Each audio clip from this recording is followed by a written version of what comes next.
Hello and welcome to episode 59 of the Boot Nerds podcast. JayMike, what's up? Yeah. This has been a bad week for football, hasn't it? It has. It's not been a great week for really anything, to be honest. Nah. I mean, we're trying to cling on to the things that we still can be very happy about, football boots, which is why we still we continue doing the Boot Nerds podcast. And it's also good because you don't have to be in the same room when you speak to each other through the phone over the Atlantic. So that's pretty good. We're going to talk about a lot of different things today and hopefully keep the spirits up. And so you guys have something actually football related to do while you might be stuck at home. So we're going to talk about the Euros and the Copa America first. Then we're going to discuss some of the latest releases. We're going to do some questions and it's all going to be a good time. So if you enjoy this stuff, don't forget to like the video before we get started and also subscribe if you haven't done so already. But Josh, Euros, Copa America, talk to me, fam. What's going on? Well, for those that don't know, and I think everyone should know at this point by the time this goes up, they have basically delayed it one full year. So instead of this summer, it will be happening next summer, which I was kind of halfway expecting for a long time now. Yeah. It's kind of been coming. I think ever since they postponed the Champions League, the Europa League, and all the big leagues, suspended them. Really, I expected that to be the case. And now we can just see that, more and more countries have closed down. And it was probably the logical solution, although it really, really sucks. Of course, there are things that are more important than football. And I realize and appreciate that. So this is not a rant about, let's do the Euros just because football. There are more important matters at hand, and that is, of course, priority. But it's still, it's still such a shame for me that it's come to that, and we've had to postpone one of the really big couple of sporting events this summer. God knows what's going to happen to the Olympics now. If that's going to get postponed too, I'm going to be so bummed out. But let's not talk about that right now. But, just two football spectacles in the Euros and the Copa America it's a shame, right? Yeah, I mean, this is something that people look forward to every 2 years, basically, right? Because you get these major international tournaments. So for it to not happen it's a big deal, not just from a spectator standpoint, but I think what we really want to talk about and focus on in this podcast is the football boot brands, because they do their planning well in advance. And for this news to come out, it's going to be very interesting to see what happens in the football boot world over the course of the summer now. Yeah, because as per usual, you could expect the brands to have some sort of big plan for, okay, what are they going to do with the tournament packs? What's going to happen with the national team kids? I mean, there's a lot of moving gears here that will really just get stuck. And now that the tournament won't happen this year, and that's not even to mention all the rest of the economy revolving around the Euros. A lot of people, a lot of countries now relying on tourists coming in. A lot of people looking to do merchandise around the tournament. There's a lot of it has really, really big, wide consequences from also an economical point of view. This thing, and it's not just it sucks we can't watch football over the summer kind of thing. But what do you think is going to happen? Let's say that what are Nike, Adidas, PUMA, Mizuno, New Balance going to do in terms of the plans they may have had for boots and kits over the summer?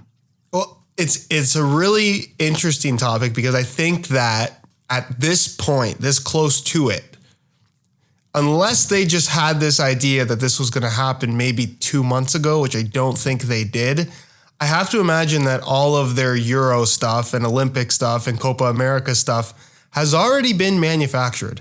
So I have reason to believe it's sitting in a warehouse right now, waiting to be released. And that release date is probably not too much longer away, maybe a month and a half at the very latest. So we're either going to see two things. They are either going to scrap all the boots that they've manufactured and not release them, which I highly doubt that's going to happen. or they're going to rebrand it as something else other than a Euro pack or a Copa America pack or whatever they were originally going to call it. Or, and this is what I think they should do, I think it should be released as this was going to be the Euro 2020 pack, but obviously that's not happening. And it's kind of just this like tournament pack for a tournament that never happened. I think that would be really cool, but I don't see them doing that. Nah, I don't see them doing that either. Also because of the volumes. Like usually you would have very high volumes on a tournament pack because there's just bigger interest. You know, it's also people who aren't usually buying football boots over the summer to get ready for the new season, that they want to go out and play football, so they go out and buy some stuff. So there are pretty big volumes usually behind these things, and probably also more than you would release in a non-tournament year. Now I don't know the volumes honestly, but I can only imagine that it's a pretty big deal. There's also just like, and I realize as I'm saying it, it doesn't really work, but they could also just, you know, store it away for a full year and then just release it next year. And I know it doesn't work because then we've had new models coming out of some of the silos or new silos, whatever happens, you know. That would be really, really weird, you know. But that could also be a solution. I mean, for the kids, I don't really see why they would change them unless let's say the Nike, they have their Vape In It kits. Okay, maybe then next year they would have planned introducing a new technology. I actually don't know this, but I'm just guessing here. Would they then want to update the kits to that new technology? Maybe, potentially, possibly. But it is like, I'm glad I'm not in their shoes right now because it's a major decision to make. What do you do with all the product you have?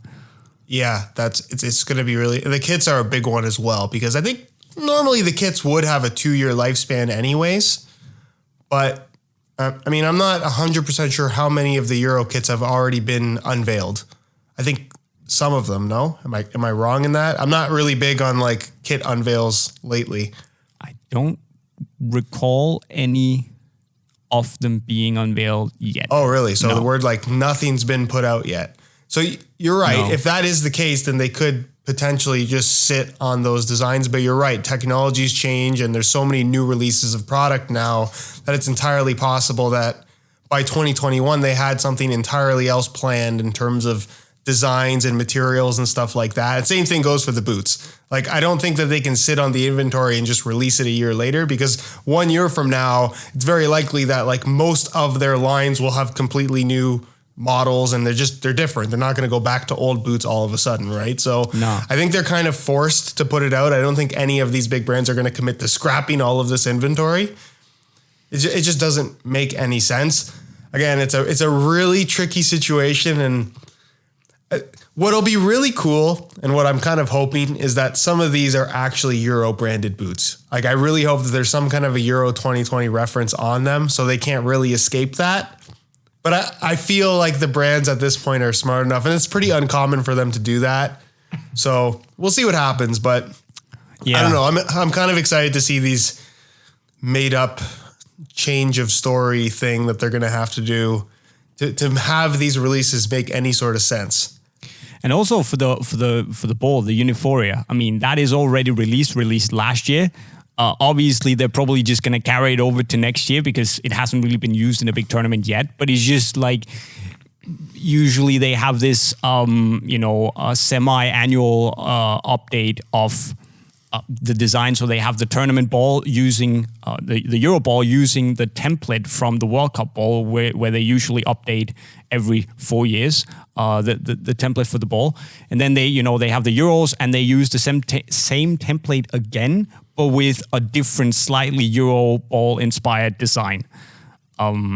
So that might not happen. Again, just a guess, but those would be a very, very minor concern for the brands. I think it's just a ball. Do you think, just quick opinion, do you think the Euro ball got unveiled way too early? Now, definitely. I think yes. I think they probably should have revealed it now, but I understand why they would try and spread it out so they don't have both the ball and the boots and the kids at this time in year, because they want to get the ball out there. Everyone's talking about the ball. People will get used to seeing the ball.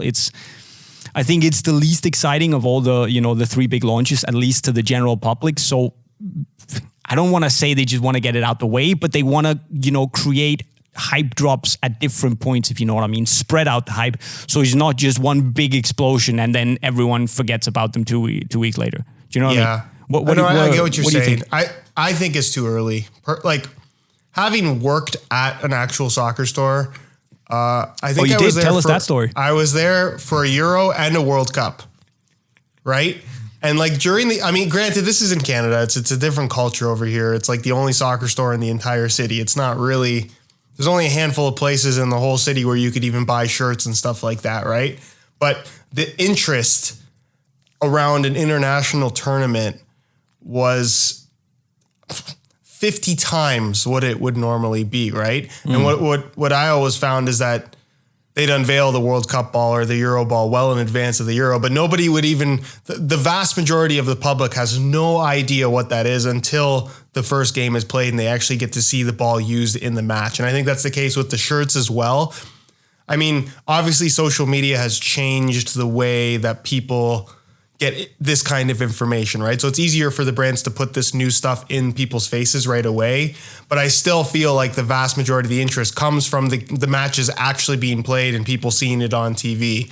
So I don't know. I think it's all done a little bit early, but this is a huge impact on not just the brands, but all the stores as well. And I'm sure Unisport's they're scrambling at this point, I have to imagine, right? Because you plan for a very big spike in interest and sales. And like you said, they make a lot more of the boot releases for the Euro because they know there's going to be a tremendous amount of interest for it. So it's a lot of product that they're going to have to move and figure out what to do with. And I don't know. I don't know what's going to happen.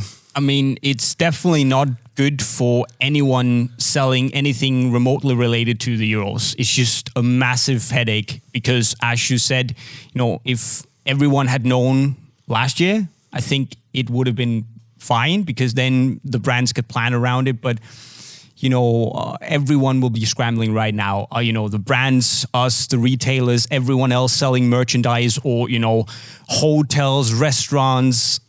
It's just such a big industry that has been completely, the carpet has just been pulled under them. The guys selling fake shirts outside of the stadium. Oh man, they're going to lose their house. I mean, I don't pity those guys at all, but selling fake shirts, man, that's selling fake stuff. Don't do it, please. I'm just, at one point, most of me is really, really, really annoyed that this has happened from like a personal standpoint. But on the other hand, I think it's the right decision. I do think it's the right decision because, as I said before, and this is very important for me to say that, again, there are things that are bigger than football and tournaments and, basically revenue for everyone involved. Because it is a big machine, but things are just more important than that machine, and that is human lives, health. Of course, it also means we can get to see the seasons finished. Actually, the Champions League, Europa League, and the local leagues. Obviously, it probably also means that the United fans have to live with the fact that Liverpool will finally win the title again. But it is what it is. Credit where it's due; they deserve it. But it's just a little bit like, it's nice to see the season's finished, but again, it's not the most important thing. Like, do you know what I mean?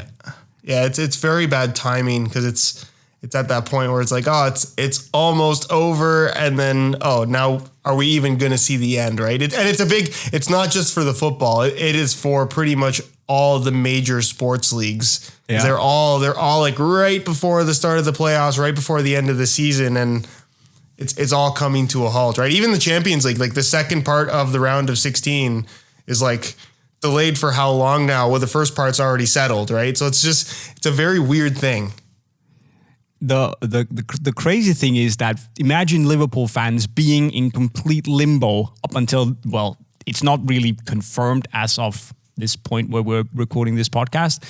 But what's going to happen with the leagues? But they're literally like 2 or 3 matches away from winning the title for the first time in 30-something years. And now they maybe, there's been doubt that they're actually going to get the title, be crowned champions. Like, imagine that in itself. Look, no matter crazy. what, now it's looked upon as that season with where this happened, right? So is it? There's always that little star right next to this championship if it does end up going that way. True. Yeah. So like massive implications, but at the end of the day, it's the right decision.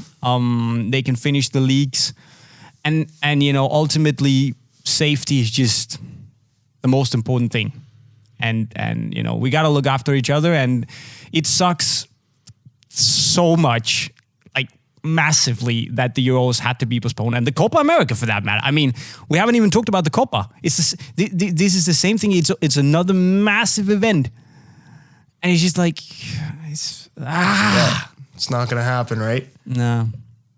And it's disappointing too, because this is probably the last Euro. I don't know what Cristiano Ronaldo has personally said, but this is like probably going to be the last Euro for him. Now he's going to be 1 year older. Probably going to be. Is Messi playing for Argentina? And was he planning on playing? I don't think anyone knows. He's probably going to play, and he's probably going to lose the final and announce his retirement from the national team again.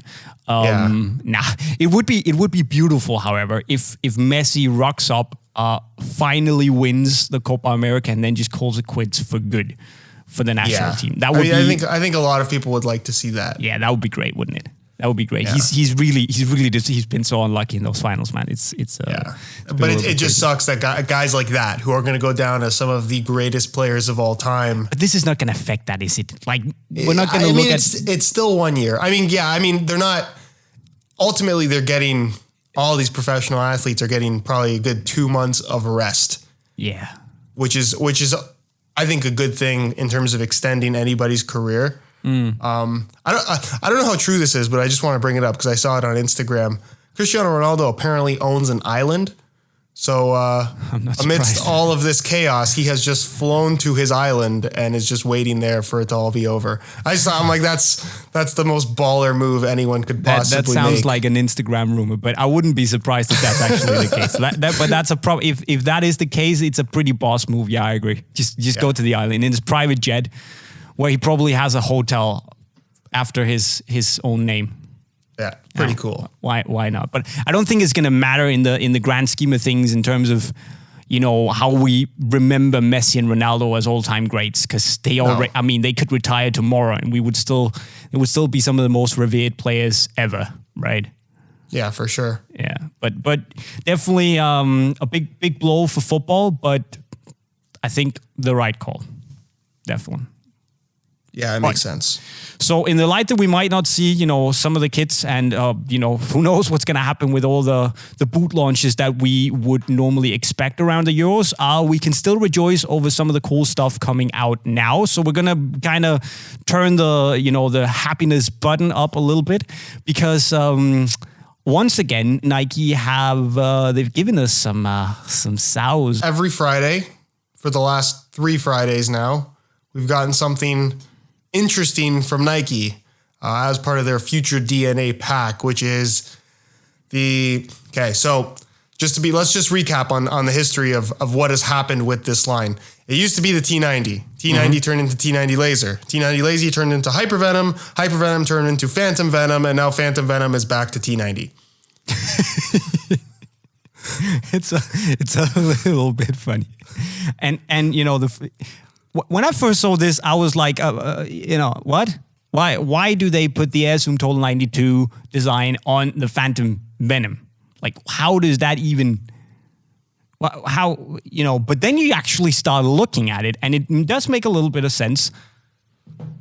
Because I have the original boot. It's very big. It's actually a match-worn boot that we got our hands on thanks to DL Boot Room, Derek Leon, a massive collector in Qatar. So big up, my man. Thanks for that. So he knows this guy who owns a pair of Rio Ferdinand worn boots. That is the one I have my hands on here. And apart from being a humongous football boot, it's one of those football boots that really, I don't want to say it helped shape the future of boots, but it was a big step in the right direction because it actually took this idea of having a very comfortable boot where you could run for 90 minutes and then apply these, have this first touch coating on to give you a little bit better grip on the ball, a low toe box to make striking nice and nimble, and basically clean up the striking surface like they also did in the first one, cover the laces a little bit with a tiny lace cover, and basically give you a boot that was comfortable to wear and really fun to shoot with. Does that sound like something you know in 2020? The things I just said. Yeah, it sounds a lot like a Phantom Venom. And we haven't said it, for those listening and not watching, this Phantom Venom is supposed to look like the Nike Air Zoom T92, AZT T92 for short. And I think I've told this story on the podcast before. I mean, we've talked about so much I can't even be bothered to remember at this point. But AZT T92, very difficult to say. That to me would it's the boot that made me interested in football boots, because I remember seeing them at this random sports store, and it was the first time that I took note and really cared, wow, that's a football boot that I would like to have. I never actually had a pair as a kid, but I remember seeing them. It was actually in the opposite color. It was the black with the white streak. Really, really cool looking boot at the time. And I still think it looks really good even by today's standards. I agree, and it's funny you say that because the first high-end Nike boot that I owned was the first generation of the Air Zoom Total 90. But once this came out, that was when my interest in boots really, it really began, because I spent a lot of time identifying, I didn't know back then, but identifying, okay, what are the differences between the high-end model and the takedown models? The one that was called the Air Zoom. And then also just the Total 90, the cheaper model. And so all these little things so I could recognize when players were actually wearing the expensive model. And they were just such a cool design, very, very iconic. And I think they did a decent job of putting it onto the Phantom Venom. What do you reckon? I think it looks, when you see the Venom on its own and you're familiar with the Air Zoom T92, I think it's immediately recognizable as that boot. But when you actually have them side by side, I think that there's a huge drop off in how similar the two boots actually look. And look, Nike, the design not having that fade where the lace cover is on the new Venom, it just doesn't make a lot of sense. And they couldn't put the swoosh, unfortunately, in the right spot on the medial side because of the striking element. I think that, having that swoosh on the top, I think is a big part of the way that boot looks, and the fact that you don't have it there kind of kills it for me. Honestly, would it have been too much trouble for them to just extend that Flyknit and turn it into a makeshift fold over tongue? That could have been really cool in my opinion. It would have been a little bit weird. Yes, I was going to say that. I agree, but on the other hand, like I mentioned, the original had this really short, semi-baked lace cover tongue thing. This also has a half-covered lace cover thing. I think that's pretty cool. ACC Zoom is shouted out in red on the heel. Pretty cool. It has the right fade. It has the the break in the line because of the stitchings. I think it's actually pretty good. The only thing I should say that ruins it for me is the placement of the inside swoosh. It is what it is, and I guess once they chose the Venom and they had to go with the shooting elements, that's the name of the game. But in terms of giving you getting closest to the concept, I think they've done a good job. Asymmetrical lacing, clean striking surface, comfortable boot. It has an old school vibe about it, which I can appreciate. And I just want to tell one more story about the original, because it just popped in my head, especially when you said it's the first time that you took note of what the difference was between a takedown model and a top end model. I think that boot is one of the most difficult ones to visually see the difference between the top end model and the first takedown. You think? Oh my God. Okay. When I was deciding that I'm going to buy, because when I first started SR4U, I had this thing where I wanted to do reviews on retro boots, and I was starting to make a little bit of money, and I wanted to have I've always wanted to have this big collection of football boots. So I started going on eBay and finding all of these older boots. And that was one that was near the top of my list. Really wanted a pair. So I found them on eBay It was the gray, like a gunmetal gray with like the maroon burgundy strip. Oh, that was a beauty, wasn't it? Good looking boot. Found them on eBay, and they were like, I don't remember what the price was, but it was ridiculously cheap. It was like less than $80, brand new in the box. And I'm like, how is that possible? So I pull the trigger. I'm looking at all the images. I'm like, everything looks right. Nothing wrong with these. Not realizing that one of the only ways you can really tell, because there's the Air Zoom Total 92, and then it's the Zoom Air Zoom 90. Yeah, and then there's the Total 90 also. Yeah, so the Total is the part that basically lets you know that it's the top end model, and there's also some Air Zoom branding somewhere on the boot as well that you wouldn't get on the takedown if I'm not mistaken. But other than like that little detail of the wording on the tongue, they look almost exactly the same. So I buy these boots. Go ahead. What do you got? No, I just wanted to list all the differences because that maybe I was just lucky because I distinctly remember every time I saw it, I looked at the heel counter and I looked at this little stripe, the stitching that was going across the boot. And that was very, very top model. Asymptote 90-ish, but yeah, fair enough. Okay. Yeah, well, I had very little experience with seeing these boots in person, just from my memory when I was like 12 years old at this random store for like 5 minutes. Anyways, so I buy these boots, they show up, and I'm looking at all the details. I'm like, I'm pretty sure this is supposed to have Zoom Air somewhere, and it didn't have Zoom Air.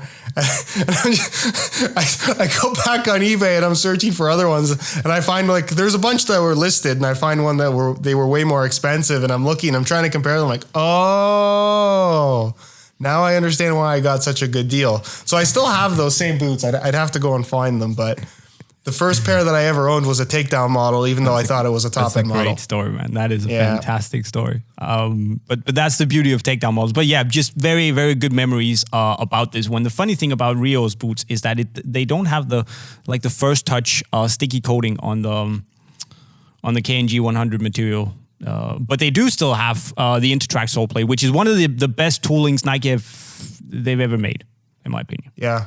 Was there, Jay, am I wrong? Was there a leather version of that boot at some point? Or was that for pros only? Yes, there was. Where the stripe, it was black, and then it also had a black stripe, yeah. Oh, really? It was only one colorway. I don't remember, so don't, pin me on it. Yeah. But I think... I don't know. I want to say there was a leather one, though. I distinctly remember there being a leather one, yeah. Yes. Unless it's something I've completely dreamed up, but let me just check. Google Zoom 92 leather. Well, that didn't make me any wiser, but yeah, there we go. Was it leather though? Or was it just? Nah, I remember it being leather. Wasn't it? I think there is a leather one. I think you're right. I think it's a black on black.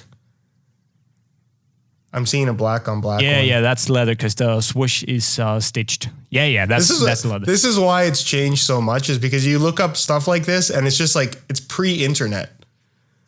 That's the thing. It literally has to be someone like me or you that has to go and like write an article about what is and isn't true. Exactly. And so I found this guy, Imid Remus 365, who a month ago found some dinosaurs in my closet today. That's a good find. That's a very good find. So yeah, great boot. But Josh, before we move on to the questions, we also got to talk about a couple other new things that we promised. We're going to talk about the React Gato that we promised last time. But before that, I want to bring this to your attention. See, at this point in the podcast, Josh and I were discussing a product that we thought was going to come out.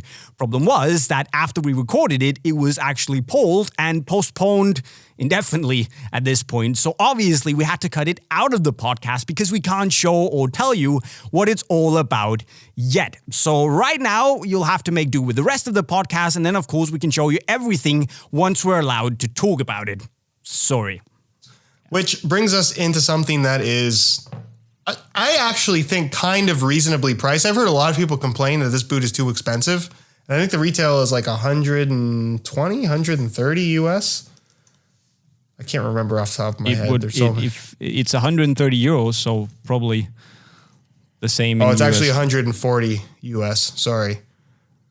I still think that is a better value for money than the $175 Superfly indoor, which is granted is still a good pair of indoor boots. But I think that what's really interesting about the React Gato is we see a lot of like recycled technology when it comes to the indoor products from the big brands, right? It's almost like they're kind of an afterthought. This is something that there was a group of people within Nike that spent probably the better part of 2 years coming up with something totally unique and specific to that indoor boot that we're finally now getting. And honestly, I think the end result is really impressive. I think as we've both talked about on this podcast before, I am not a huge fan of indoor boots and just playing on an indoor court. I've never really liked it, but these are indoor boots that I find them so comfortable. They're really, really nice. They did a great job. And for me, this is more than just an indoor boot. I would kind of split indoor boots into two categories also because, I found out I really had to because I got called out on Instagram for saying that these were great small-sided shoes. And a lot of people came at me for asking if I would also say that these were better than the Mizuno Morelia indoors. And I don't think they are for indoor use, but for small-sided and street use, these are probably the best shoes out there for me at the moment. Normally, I would swear by the Lunar Gatos. These are just like, you've tried the Lunar Gatos too, right? Absolutely. Tell me if you agree. I would say that these are better. Oh yeah, I think that there are far less flaws and downsides to this boot versus the Lunar Gato. Because I think Lunar Gato 1 or 2, maybe not so much with 1, but they weren't the most durable, especially the 2. Yeah. Something about the leather, they would fall apart. And it's up until this point, it has been my favorite indoor boot, the Lunar Gato 2. This to me is every bit as comfortable. I think more responsive, is more durable. I think the traction is a huge improvement over Lunar Gato 1 and 2, where that's really, I think, one of the major downsides of those, especially if you are going to use them on an indoor court. It's just, we talked about this off camera a few times, but this upper that they're using on that boot, which I cannot remember the name of right now, it is basically like the Hyper Venom Phantom 1. That's pretty much what it feels like. Yes. A knitted version of the Hyper Venom Phantom 1, which also brings why aren't we seeing this on a football board? That would be amazing. It's such a great upper. It's thin. It got a nice stickiness to it. It feels really good. And that to me is like 80% of why the React Gato is so good. Obviously, the fit is nice. It's relatively wide. The outsole is brilliant. Gives you a brilliant grip on both icy indoor courts, but also especially on if you play on concrete on the streets or on these like super, super rough AG turf courts on the street. I would say this is the best general small-sided shoe you can find. Probably not the best futsal indoor shoe, if that's what you're after, but definitely, it will do a very good job indoors. But for outdoors on the streets, to me, this is second to none. Yeah, it's impressive, and it looks cool too. Like if you're one of those people that really wants to wear your indoor shoes casually, I honestly think you can do that with these. You could. Do you think I don't really know what to call them, the octopus pods underneath, do you think they're a big deal? Well, when I first got the boots, as I do with almost any new boot, and I'm curious if you do the same thing, but one of the first things I always do is remove the insole. I don't know why, but I'm always curious to see what's underneath the insole. And when I took the insole out and saw that there's these little indentations through the forefoot, I then looked inside and I'm like, oh my gosh, what the heck is happening in here?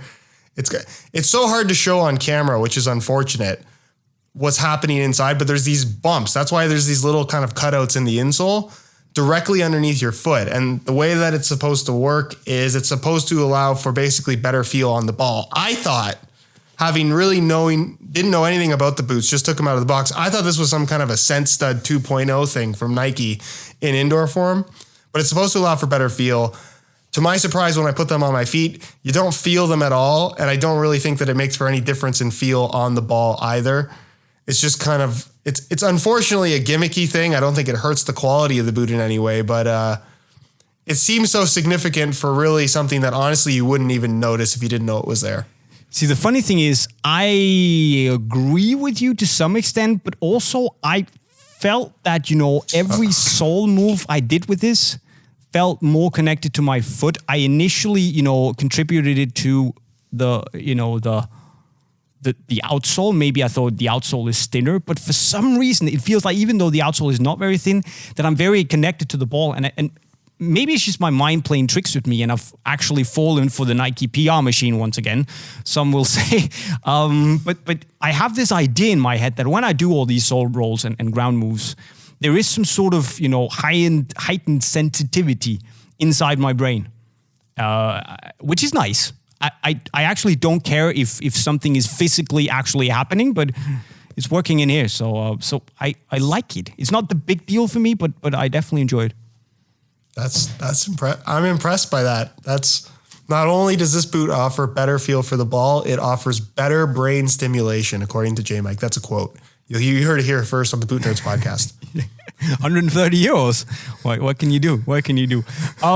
So now that we have spent a lot of time talking about the Euros and the Copa America and all the new stuff on the market, I think it's also only fair that we answer a couple of questions, because as always, you guys are excellent at leaving your questions down in the comment section below if you want us to get an answer out to you about whatever you want. We have a lot of guys listening to this on a regular basis, and thank you guys. We really appreciate it. So keep asking your questions and we will keep answering them. Anyway, Marcus Allison, top 3 boots of the decade. For me, it's the F50 2014, Adi Powers, and 360 Maestri 3s. So a lot of old boots. Yeah. Okay, I made a video on the top 5, but I can't seem to remember what I picked. Excellent. Yeah, which is normal. I think top 5. So between 2010, it's top 3. Top 3 between 2010 and 2020. I think 2010 F50 Adi Zero has to be on that list, because I think it changed how everybody designed their football boots for a good chunk of time, and it still has influence on the boots Adidas is making today.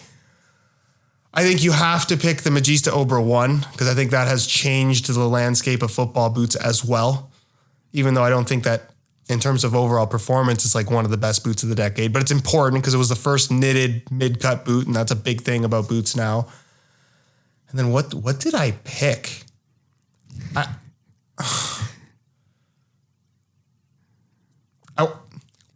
Did you have Hyper Venom Phantom 1? Yes. You did. Yes. I think I'm going to have that. If I have a top 3 there, and I think my other 2, now that I'm thinking about my list, I think I had Adi Power on the list, and I think I had Evo Speed SL on the list as well. What? Because I think that, as much of a fail as that was, I think that is another example of a brand trying to push the boundaries in terms of technology. And I think that a lot of what they showed in that boot is going to be coming back very, very soon. So I think that had a bigger impact, despite the complete failure that it was, than a lot of people realize. That's fair. That's fair. I do appreciate that. I want to say Hyper Venom Phantom 1. I want to say Vapor 13, because in my opinion, it's the best Vapor ever. Yeah. And it's really taken everything that's been going on in... Wait. The question is the best. Top 3 boots. Oh, okay. I was answering this as most important. Sorry. Oh, that was the title of my video. 2010 F50. How do you say okay. Sorry. Okay. No. Okay. Let me complete. I know you have a bit of a fetish for like really hard power, but This is what happens. We're 40 minutes into this. I stopped paying attention to you. Oh man. Okay. So I agree with you. Vapor 13 has to be a top 10 of the decade. Has to be. I can't put Hyper Venom Phantom 1. I think it's a special boot, but I don't think it's a top 10 performing football boot. Thinking about it, I would probably agree with you. Yeah. Ah, man. This is a much harder question now. I wanna put in. I'm struggling a little bit between 3 Adidas boots, and then I wanna have the Mizuno Morelia Neo 2. Yeah, I think a Neo 2 is deserving of being on there in terms of just like beta for sure. But even Neo 2, I think in just terms of like greatness over a decade. Yeah, it's pretty impressive. That's always been a top end option. Yeah. It's been the same boot, but nobody's really come out and like blown it out of the water where it still hasn't been a viable option, right? But, okay, so we agree on the Vapor 13, the Morelli Neo 2, beta or not. I have 3 added boots that I really want to, that could all go on the list. That would be the F50 Adi Zero from 2014, the Samba model. That would be the Copa 19 and 20 pluses, and it would be the new Pred 20.1 lows. Yeah, Pred 20.1's low is a solid choice. I think Adi Power gets a shout. Adi Power gets a shout, yeah. Definitely. I'd probably put Adi Power. I think it's too much recency bias to put the new Pred. I think it's a really good boot. I think it's too recent. I don't know. It's a really hard question. 3 is like such a small list of so many football boots that came out in 10 years, Then I'm thinking of like unique stuff, like if you say Adi Power, I say Copa. Copa's a good one. Is original Evo Power deserving of being anywhere near that list? In terms of being the best, no. In terms of importance, yes. I don't think the original Evo Power was that good. The Vigor was amazing, but yeah, I would probably take the first Future 18.1 as like the best Puma boot of the decade, to be honest. That's a good one too. And then you said CTR 360 Maestri 3 the first time also around, good, right? but I feel, Yeah, but Jay, that's first boot to have ACC, man. I know, and that's basically That's an important one. I know it's your religion, ACC, but I think a lot of people would probably answer with like Vapor 8 as well. That was a good one. It was also a good boot, but just not durable enough. So I feel you get a lot of, and that's my reasoning for picking Vapor 13, that it basically takes everything that was good from the Vapor 8 and the 9s and the 10s also really. 11s with the anatomical outsole, it's just so much of what Nike learned there was put into the 13, which I feel is like the culmination so far of everything they've learned on the material. That's fair. Okay, so that's our answer. We named about 25 boots. That's our answer. Yes, great. Pavel Stanchuk, Polish name, difficult to pronounce. Pavel, hi Josh and Jay. What would you suggest for a football boot similar to the Morelli Neo, but for a wide forefoot, so like a similar boot? He wants to have a padded sensation, a very close sensation on the ball. Is the Predator 20 low a similar feeling in the forefoot? And he has the Tequila V1 Pro. So yeah, that's what he wants to know. If you're currently wearing Tequilas, that's a pretty wide boot all the way through. I think Pred might be a little bit too tight. I think you'll be fine through the toes and the forefoot, but I think the midfoot might be a little bit, it might pinch a little bit more than you want it to because it tapers quite a bit through the midfoot. I think a broken in pair of ones, Puma King Platinums, or Puma King Platinums, yeah. Even the Puma 1 is not wouldn't be a bad option. Because if you want to go close to the Morelli Neo 2, you want something that's snug, that has a low toe box, a relatively low profile boot. And potentially, I guess, when you want that padded sensation, we can discuss how padded the Morelli Neo is, but you know that padded dampened sensation from leather, no matter how thick it is. The 1 and the King Platinum would both be a really, really solid option. That's probably what I'm going to point to. Yeah, I think those are good. I think Nike, if you don't want to spend a ton of money, I think Nike Premier 2 it's not really a speed boot, but it kind of has some of those characteristics, just not as responsive. Is it wide enough in the forefoot? I think so. It's leather. It'll stretch. Yeah, true. And then, you know what? Kind of a weird off-the-wall pick. I'm just looking at what I have behind me. That Pantafoladoro Superleggera is kind of, if you really want something different. Yeah, that stretches a lot. That would work. Yeah, that'll work for wide feet for sure.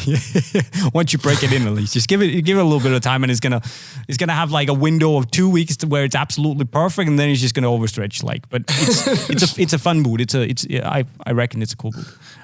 Or if you want to go that route, Furon V6. It's not too bad either. It's not the slimmest boot in the world.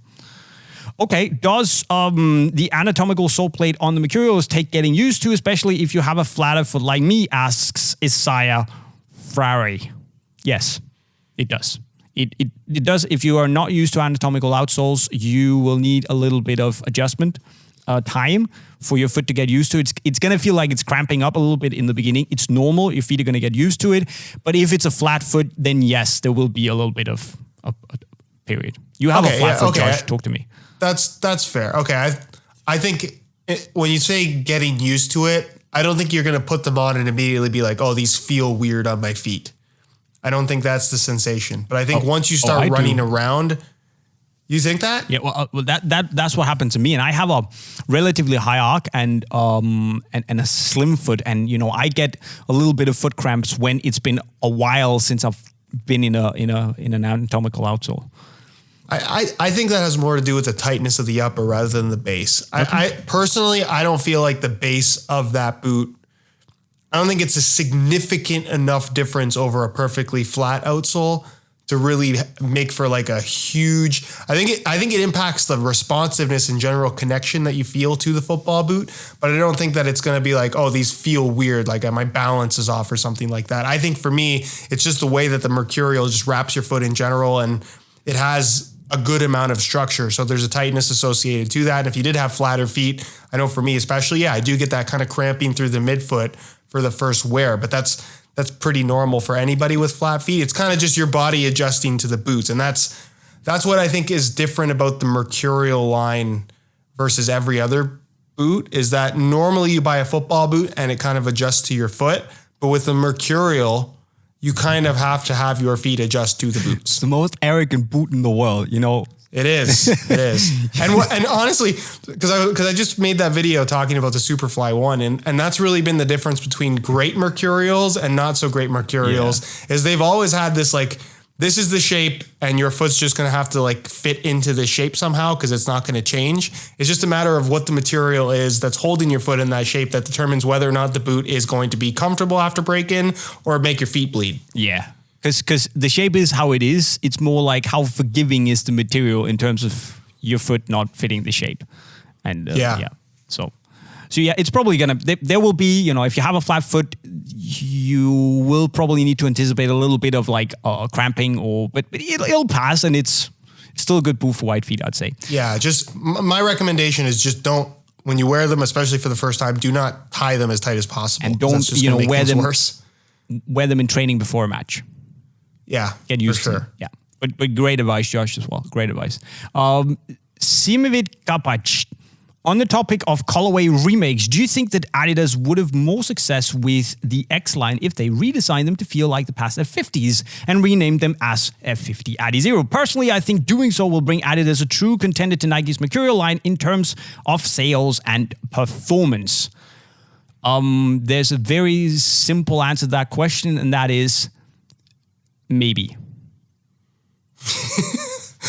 Maybe is not a simple answer. I don't think that's. I would say I definitely think there would be a lot of nostalgia for people in terms of getting the F50 name back, and it would help Adidas associate their speed boots now with, you know, speed boots of old. But I think it also depends on the product.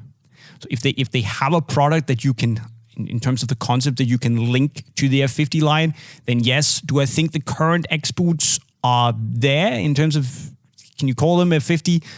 Not really.